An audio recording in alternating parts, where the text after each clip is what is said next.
Muy buenos días a todos. Es un grato placer poder compartir con ustedes en este primer encuentro de saberes postdoctorales de la Universidad Nacional Experimental de Yaracuy. Quiero agradecer a los organizadores por la amable invitación y por la gran oportunidad de poder discutir con ustedes algunos hallazgos y algunos conceptos, algunos constructos que hemos venido realizando en los últimos años de investigación. Es un trabajo que estoy desarrollando, una línea de trabajo que desarrollo con la licenciada Gulmari Méndez, y constituye una buena parte del cuerpo de su tesis doctoral. El tema que nos ocupa hoy día es el de la neuroeducación. Es pertinente el encuentro entre educación y neurociencia. Vamos a ir desglosando algunos de los hallazgos que nos han permitido llegar hasta este punto de encuentro, que parece por demás sumamente importante para el, el mejoramiento, para la eh, mejora en general de lo que es la labor educativa y en general de lo que es el proceso de enseñanza y aprendizaje. Vamos a empezar señalando que no estuvo siempre clara la relación entre cerebro como órgano y mente como noción. Hay hallazgos, tanto en el campo científico o en las ciencias biomédicas, como en el campo de las humanidades, que nos han llevado por un camino hasta llegar a este punto de encuentro. Uno de estos hallazgos, desde el punto de vista biológico, es el haber descrito, el haber descubierto y descrito las células del sistema nervioso. Antes de Golgi o de Ramón y Cajal, el sistema nervioso no era un tejido al que se le considerara compuesto por células. De modo que a partir de estos investigadores, este conocimiento fue puesto al servicio de la investigación y del progreso en general del conocimiento de cómo funciona el sistema nervioso. Posteriormente, se describen las extensiones de las células nerviosas, como son las dendritas y el axón, y se las describe como continuaciones del cuerpo celular. También aparece el concepto de cono de crecimiento como un proceso mediante el cual el tejido nervioso es capaz de reparar parte de su estructura.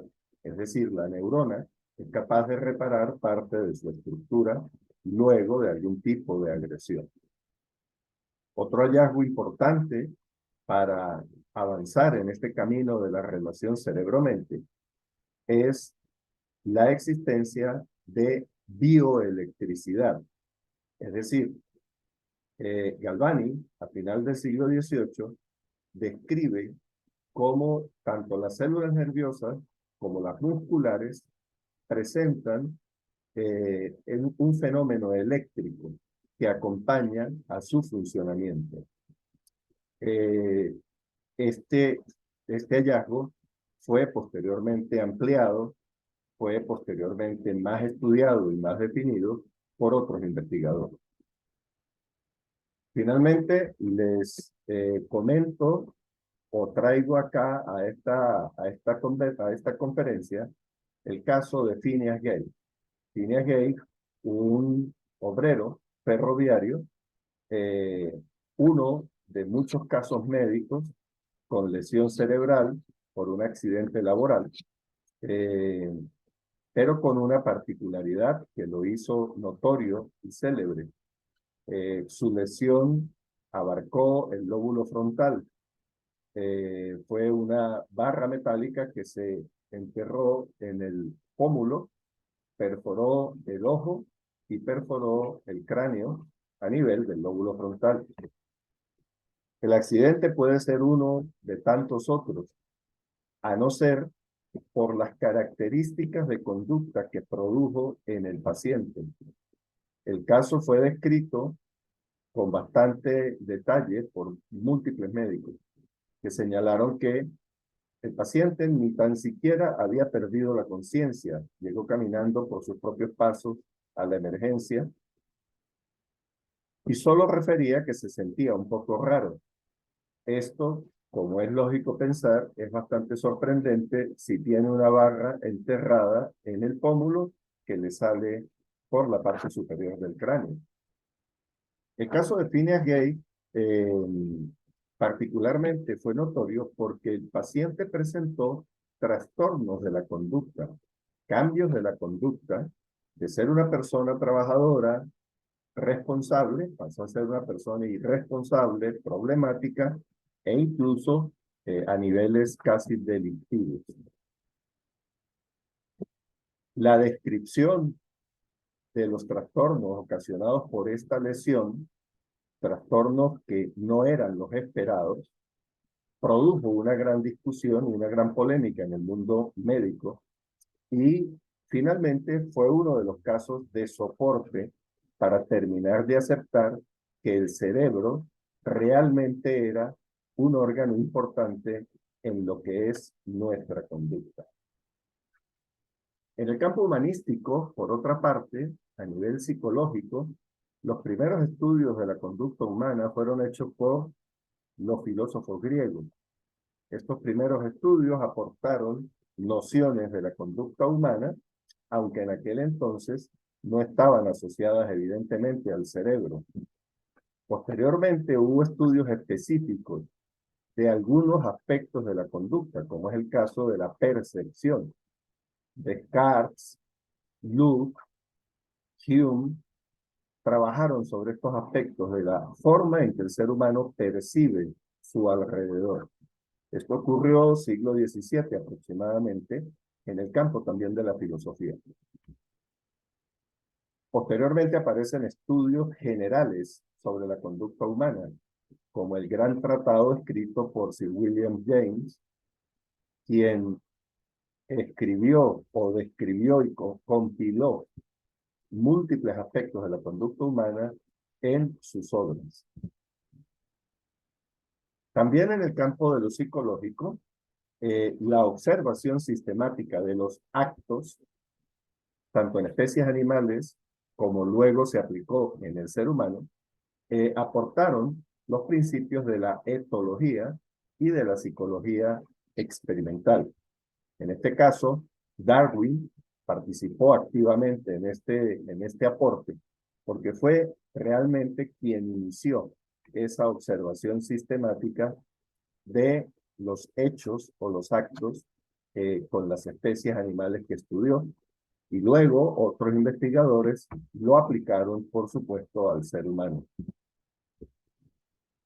En general, la aparición de las neurociencias procede de la unión de todos estos aportes, de todos estos hallazgos, y comienza a tener cuerpo como área multidisciplinaria de estudio del sistema nervioso, más o menos a mediados del siglo pasado.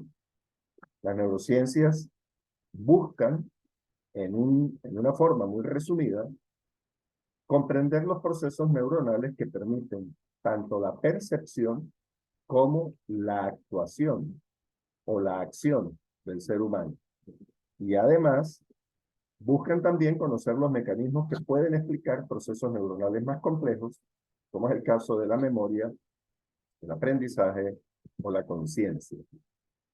El propósito en general de la neurociencia es entender cómo el cerebro puede producir la complejidad de la conducta humana. Y esta se basa en aprendizaje. Aquí el primer llamado de atención para centrar un poco la conversa sobre lo que nos ocupa.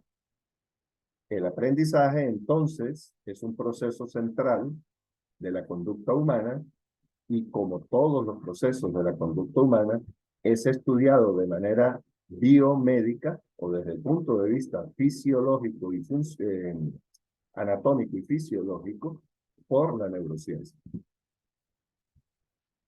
Desde la educación hay aportes sobre el aprendizaje, múltiples aportes sobre el aprendizaje. me tomé la libertad de escoger algunos que hemos revisado. Aristóteles señalaba que el aprendizaje es una experiencia sensorial que construye significados por medio de las abstracciones que realiza el intelecto. Esa fue una de sus definiciones de aprendizaje. Otros autores como Montpellier, Martínez o Hildegard señalan que el aprendizaje surge de una práctica que a la postre produce un cambio conductual y por tanto lleva o busca un equilibrio. La OCDE también señala al aprendizaje como un proceso donde el cerebro reacciona ante los estímulos, construyendo conexiones que permiten transmitir información entre neuronas. En este caso, la OCDE ya se mete un poco dentro de lo que es el conocimiento neurocientífico y utiliza algunos de los elementos de este conocimiento para definir o para proponer su definición de aprendizaje. Aprendizaje como proceso donde influye lo cognitivo, la motivación, la emoción y lo social. Esto es lo propuesto por el APA Work Group, que también está en esta línea de investigación. En fin, podemos decir que la pedagogía tiene como centro y fin último el aprendizaje. Aprender depende del cerebro y es una estrategia de supervivencia. Y la educación busca estimular y lograr el aprendizaje. De modo que cabe preguntarnos qué sabemos sobre el funcionamiento del cerebro cuando aprende y qué nos dice la neurociencia al respecto. Brevemente les señalo que el sistema nervioso del ser humano tiene una parte central constituida por el encéfalo y la médula espinal y una parte periférica constituida por los nervios craneales y los nervios espinales. Desde el medio ambiente externo y desde el medio ambiente interno estamos recibiendo información que es captada por los receptores sensoriales en la superficie o en el interior del cuerpo y que es llevada a través de nervios sensitivos hacia el sistema nervioso central. Allí, en el diencéfalo, en el cerebelo, en el tallo encefálico, en la médula espinal y finalmente en los hemisferios cerebrales, se procesa la información y se deciden conductas.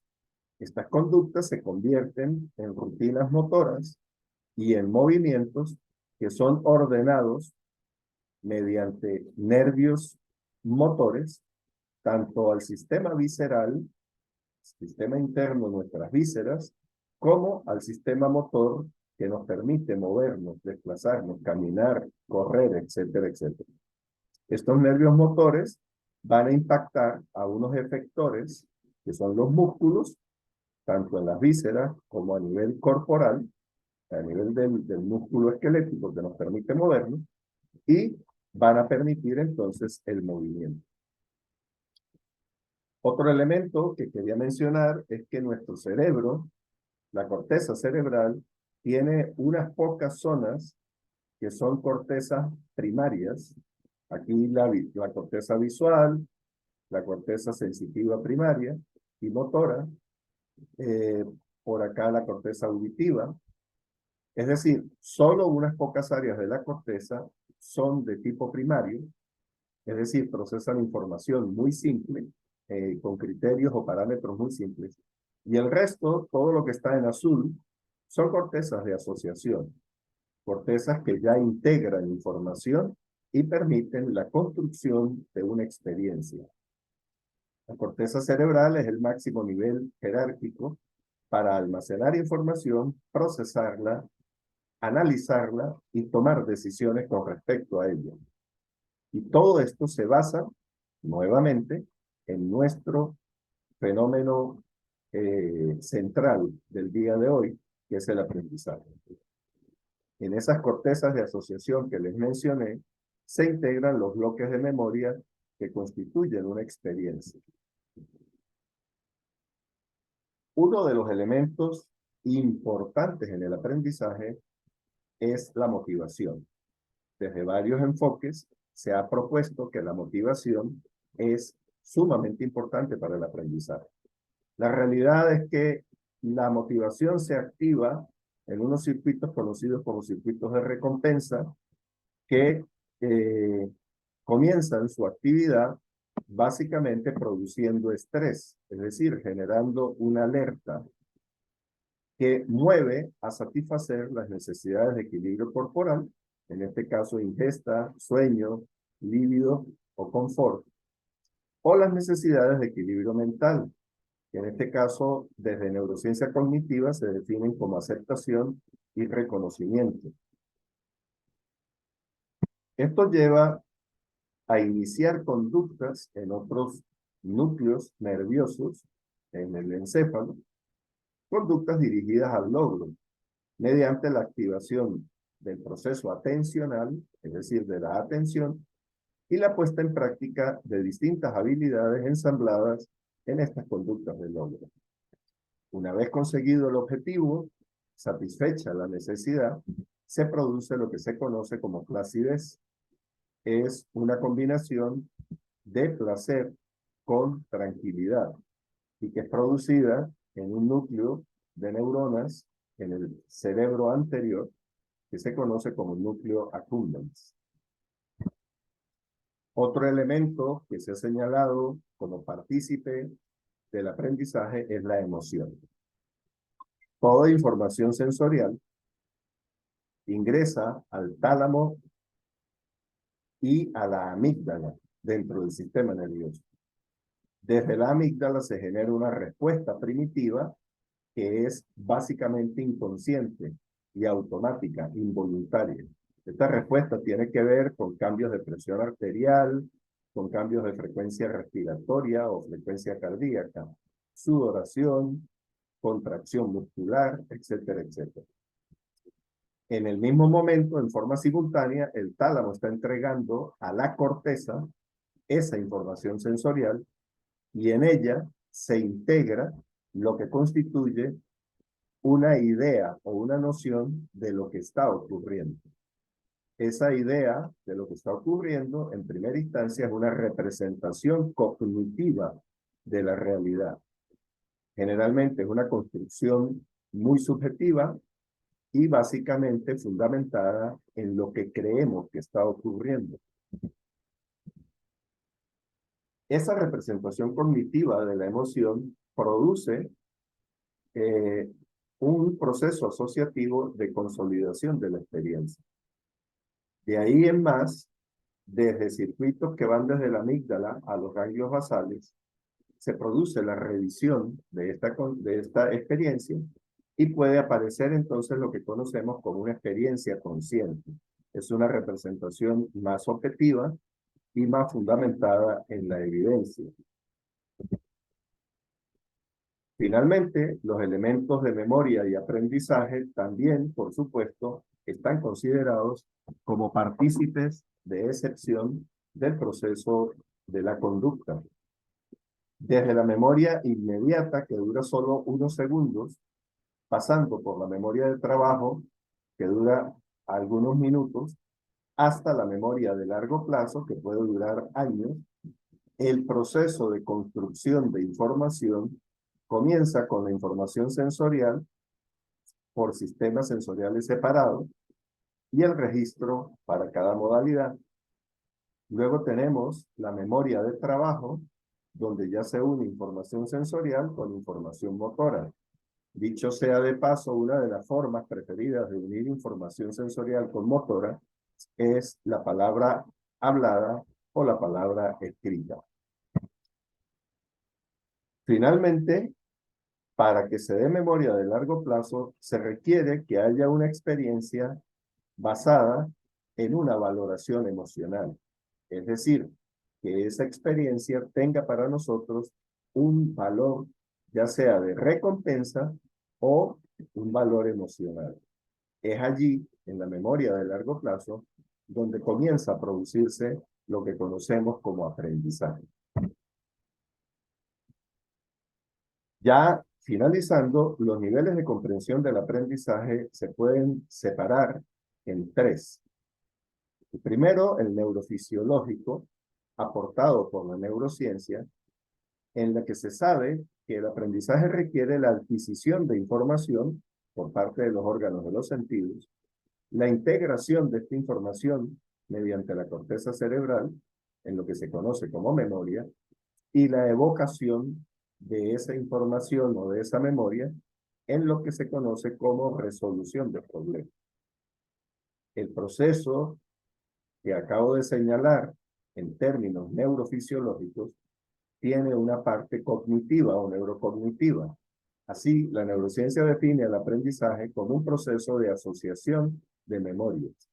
Esta asociación puede hacerse de forma lógica, es decir, paso a paso, o hacerse de manera intuitiva, es decir, por ensayo y error.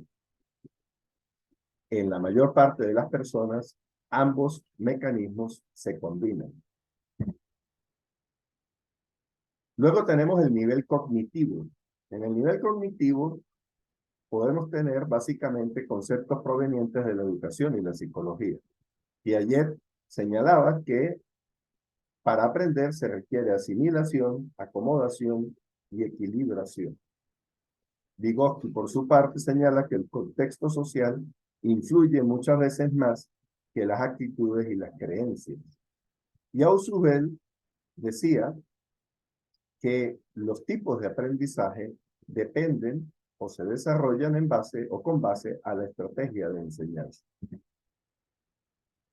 Ya en el campo conductual general, donde participan la educación, la psicología y la neurocognitividad, hacemos evaluación de conocimientos, destrezas y conductas mediante lo que se conoce como psicometría. Y estamos empezando a proponer la evaluación ya no de conductas visibles, sino de lo que se conoce como insumos de conducta. A esto le pudiéramos llamar, por el momento, experimentalmente, conductimetría, que utiliza no lógica discreta, sino lógica difusa, para poder correlacionar distintas variables o variables de diferente naturaleza. Como proceso central de la educación, entonces, el aprendizaje tiene un aspecto cognitivo, que generalmente es un fenómeno interpretable, un aspecto conductual, que tiene la parte de conocimientos, destrezas y conductas, y estos son fenómenos que se pueden medir, como acabo de señalar, o que también se interpretan. Surge la necesidad de resignificar lo cognitivo desde las neurociencias, un proceso verificable y medible. Y surge la necesidad de comprender lo neurofisiológico desde las neurociencias, un proceso neuronal verificable y medible. Repito, todo esto con relación al proceso de aprendizaje. Quisiera finalizar señalando que el encuentro entre la educación y las neurociencias es necesario e inevitable. Muchísimas gracias por su atención.